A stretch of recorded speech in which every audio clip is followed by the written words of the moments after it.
Hosepipes and Shunters. Mavis, the quarry company's diesel engine, had gone away for repairs, and Toby was doing her work in the quarry. One morning, Percy was shunting in the yard at Farquhar when the station master came to see him. "There's an emergency at the harbour," he said. "The Fat Controller wants you to go at once to help sort it out." "But what about this shunting?" Percy protested.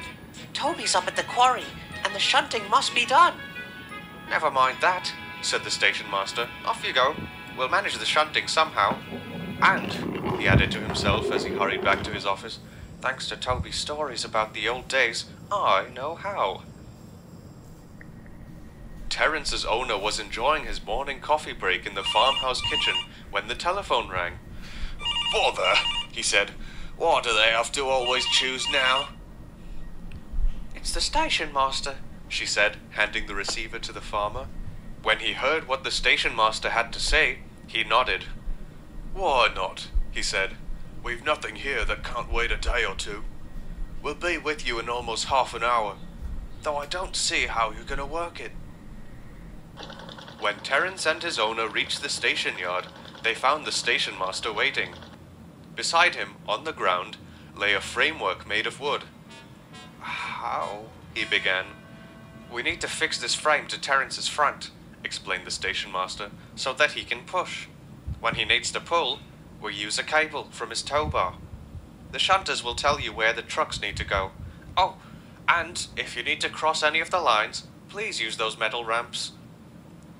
Terence had the time of his life. The trucks grumbled, but then trucks always do. Terence took no notice of them.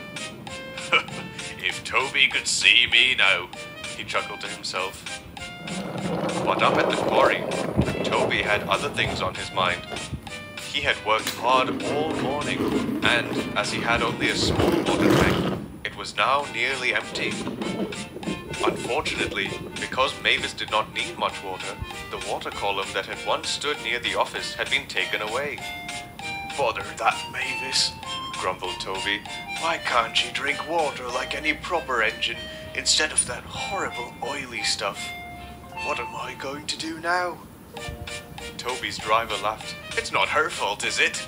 he pointed out. "She can't help the way she was constructed." Toby was unconvinced. "There must be water somewhere," he said desperately. He knew that without it, his fire would have to be put out, and he would be stranded at the quarry until he had to be rescued. He didn't fancy the idea of Mavis's lonely shed. "There's a tap in the quarryman's rest room," the quarry master told him doubtfully, "and another here in the kitchen. You're welcome to use them." "Oh, splendid," said the fireman, rubbing his hands. "Now all we need is a hosepipe." "There's one in my shed at home," said a shunter, and he went off to fetch it. He returned with a rusty reel, with some very old-looking hosepipe wound on it. "It'll have to do," said the fireman as he uncoiled it.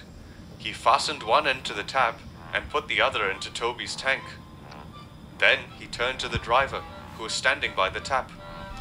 "I'd like 625 gallons, please," he said. "Very good, sir," said the driver, and he switched the water on. Toby's tank was small, but it took a very long time to fill. By the time they had finished, he was late with his work, and it was dark before he got back to Farquhar. "Quarries are all very well," he grumbled as he fell asleep, "but you'd think a poor engine would be able to get a quick drink. Is that so much to ask?"